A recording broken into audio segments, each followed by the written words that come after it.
Hey everybody, welcome to the Growing with Fishes podcast. The 250 part one. We're actually going to have a two-part episode for this one. We originally were hoping to get everything filmed in time for today. We actually had a lot of progress beyond what we were hoping for and ended up not filming today.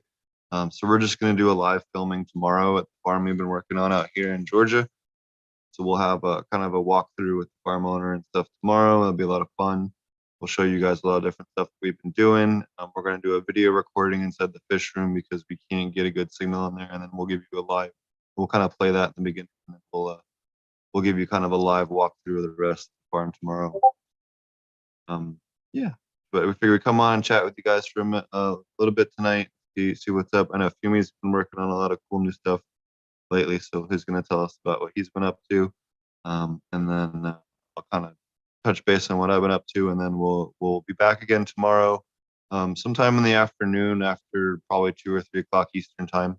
We'll go live with part two of this episode, with live from the farm. So it'll be a lot of fun, a lot of work, a lot of hard work. We actually got everything circulating today for the first time on this farm after quite a bit of delays with different parts and the tanks taking forever to get there for the filtration and sump tank taking forever and all the rest of the stuff with COVID and everything. It was nice to finally get the farm online. Yeah, thanks for coming. What's up, Fumi? Uh, Smoking weed, of course, coughing as soon as I start talking. I know it's exciting to see that farm coming on. It's exciting to see I don't know, the cannabinoid farming kind of development all around the country, basically. Even if it's not completely legal everywhere else, people are like working on it, they're planning on it. It's just fun to see, I don't know, and fun to see Here's also completely different styles of growing. I'm always kind of fascinated every time I see the aquaponics.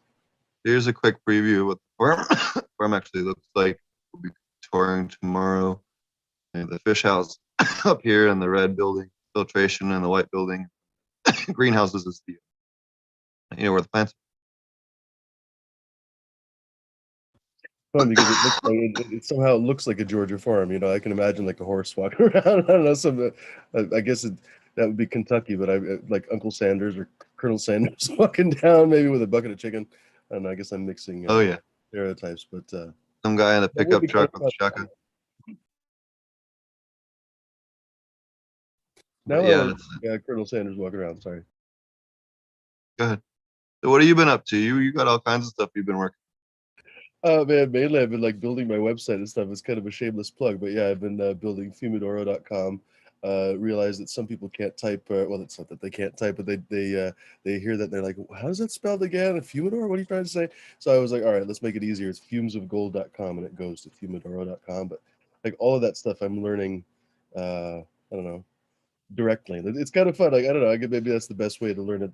I just rip the band-aid off and just learn it the first time. But it is a little bit annoying sometimes to learn stuff face first. But anyway, it's been fun. It's been fun like building a website. I've only built kind of I don't know crappy websites in the past. Or I don't know mediocre ones. I got the Portland Cannabis Society, but it doesn't have all that much. And then COVID hit right away, basically. So that kind of went on ice. And so I don't know. Like learning that has been fun. But the reason why I built the website, I guess I'm babbling, is because I freaking starting this seed breeding company basically, or this little business. I don't know. It's a little business, you know what I mean? It's not like some big behemoth or something, but I got a couple lines that I've been testing, and I guess I'm a little nervous now talking about it.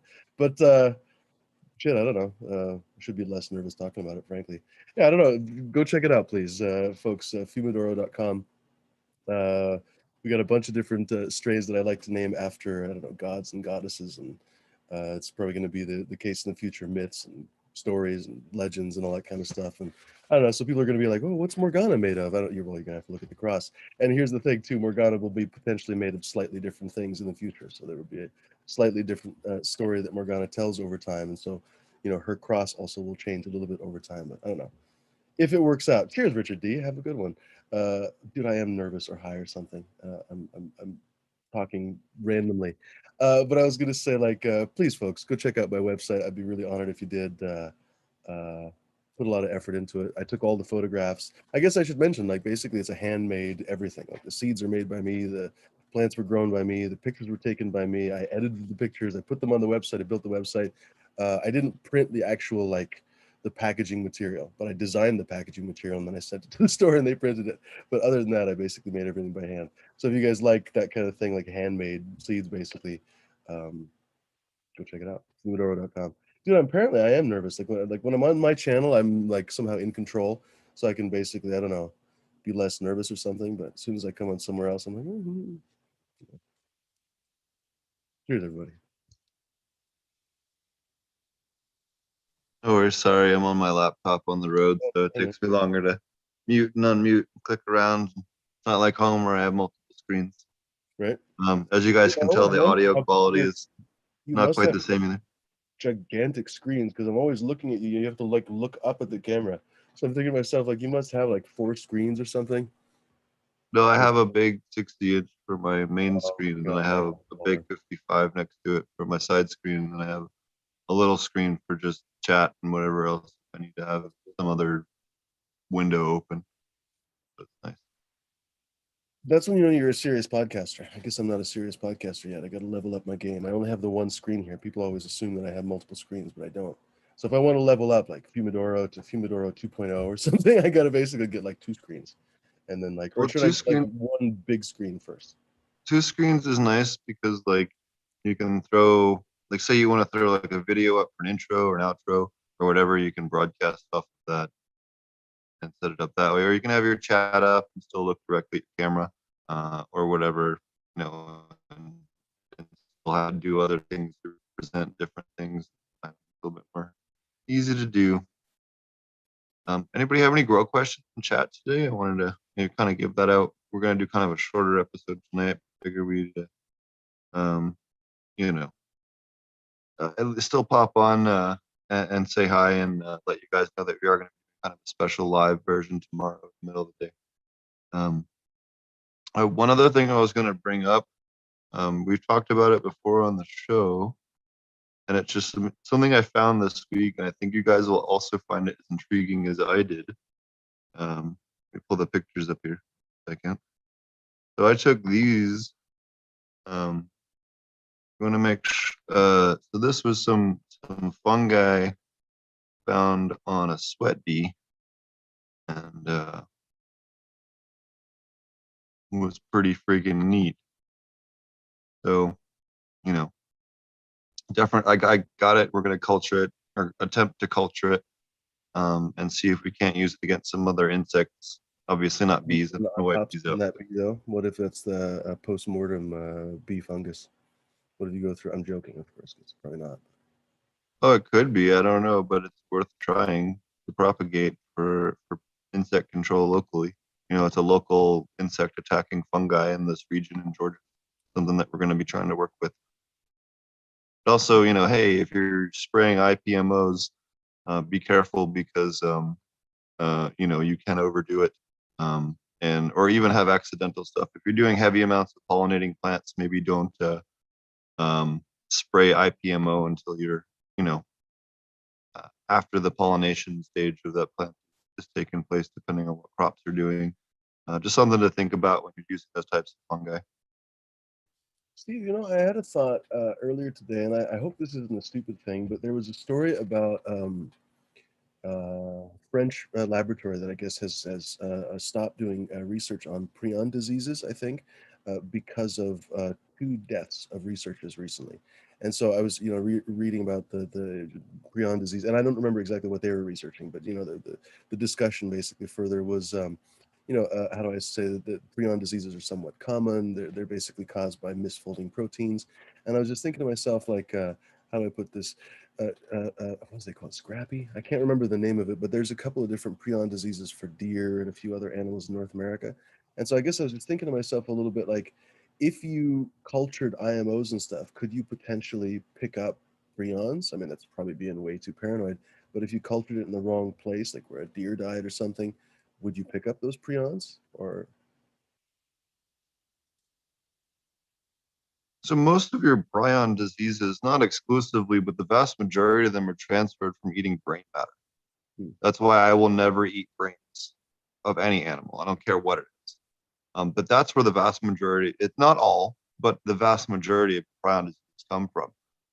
Also, those proteins, those misfolded and misshapen proteins, how long are they realistically going to survive in a microbial rich environment that is capable of, screwing them up or feeding upon them or doing other things to them? They're not, outside of the warmth of a human or host animal, those things are much more delicate, not that same kind of thing, unless people are finding them like, I don't know. I know that foot and mouth disease can survive for a certain period of time in soil, and I think that's a type of prion disease. Correct me if Mm, I'm wrong. Or I think you're mad cow. right. Mad cow. That's what it was. Mad cow. Yeah. Mad cow. I think someone can correct me, but I think that can remain in, at least in the environment for a period of time. But I know a lot of those things are pretty delicate outside of a host. So it's more about a predator consuming them or something, or consuming a byproduct than long-term environmental hazard, unless I'm missing something.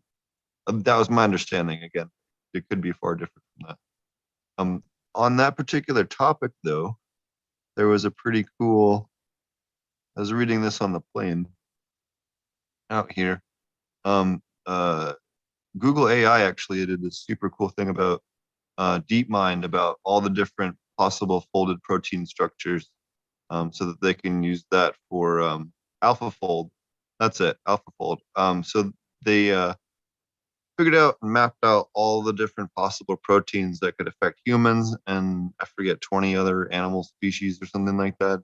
They're going to later be eventually releasing all the possible animal proteins that the AI thinks are possible, which will help us find unknown prion disease, unknown, you know, diseases of all kinds, and then also help us develop drugs for a lot of these things that we are having a hard time comprehending, finding, potential drugs that would actually, change or modify that, which is super cool.